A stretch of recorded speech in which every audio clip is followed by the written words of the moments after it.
80% of Earth's ancient forests have already been either destroyed or degraded. And with this in mind, how long do you think it will take us to destroy or degrade the remaining 20%? Well, hopefully we won't, is the answer to that. But I've got a horrible feeling that you're probably going to see about half of that go again. I think if we hang on to 10%, we'll be lucky. But the problem is, it's that age-old thing of, all of those forests tend to, be in areas. The reason they haven't been developed is because the local economies haven't been very developed. And now those economies are becoming more developed. They're turning around and going, well, hang on, you chop down your forest, why the hell shouldn't I chop down mine?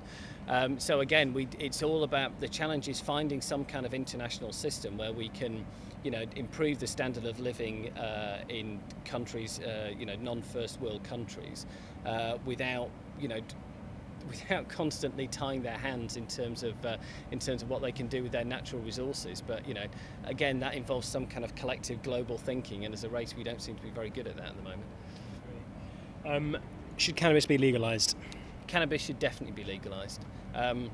I totally buy people's concerns about the current strength of cannabis that exists, and it's different than it was in the 60s, and we only had a toke on a couple of joints, and now there's super skunk on the streets and stuff. Well, yeah, absolutely, there's definitely stronger stuff, but it's not like we need to go in and it's not like we need to go in and make it more illegal. It's absolutely illegal, and the problem is, by making something illegal, you don't solve it, you create an environment of deregulation. If you want to control people's usage and their habits and the kind of the strength and supply and all of those sort of things, you have to have some form of regulation, as we do with alcohol and as we do with tobacco.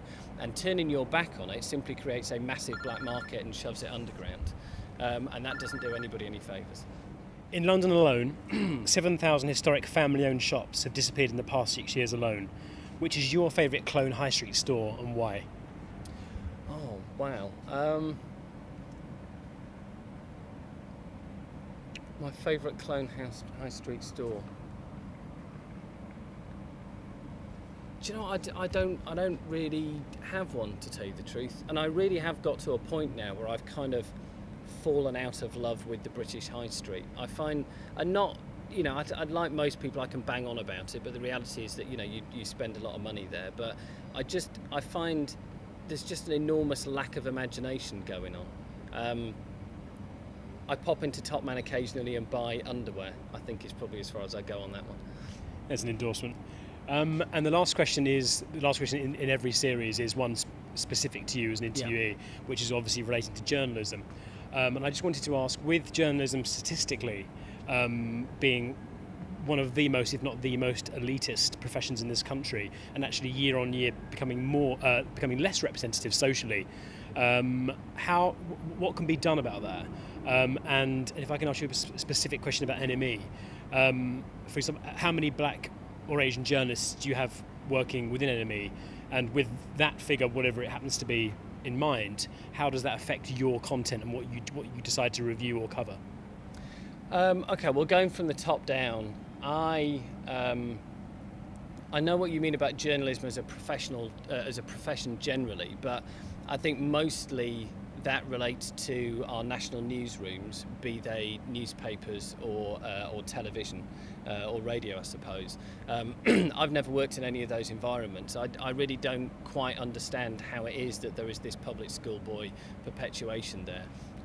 I think there's an awful lot of kind of jobs for the boys and kind of alumni and all that sort of thing, but it's not anything that I've ever been part of. Certainly working on music magazines, you're there by talent only. We on NME at the moment, we don't have any Asian journalists, but we did up until recently. A couple of people have moved on. I don't really think I have operated positive discrimination in the past in terms of. And so, do you have any black journalists? No, we don't have any black journalists on the magazine. No. I've operated positive discrimination in terms of kind of a male-female bias, because I think magazines can be certainly music magazines, quite a testosterone-fueled world, and it's not always easy for women to break into those environments. And I think you've got to keep you've just got to keep a check on that male-female bias in the office so it doesn't turn into an all-boys club. But in terms of black or Asian writers, I don't know. The people who work on NME kind of share a cultural affinity, so it certainly doesn't matter, the colour of your skin. People with different cultural backgrounds, do bring something to the paper. But like I say, up until recently, we have had Asian journalists. It just happens that at this moment we don't. Okay. And the fact that you don't, for whatever period of time, as an editor, does that concern you in terms of your output and your potential readership? I mean, I suppose what I mean to say is, do you think there is a possibility that could have a negative effect on what you as a magazine decide to cover? No, because I think we have enough of a network of people around us, and the people who work on NME are open-minded enough that it really wouldn't make any difference as far as I'm concerned. They're really, we are a broadly left-leaning and certainly tremendously progressive-minded bunch at NME. So, we don't tend to we don't kind of follow social constraints, and we'll be out looking at anything as long as it ends up in a good time. I think what would concern me more is if for any long period of time that we ended up not having a more representative spread in terms of kind of cultural background, and it's not so much. I think it's as much about you'd end up losing an opportunity to inspire people.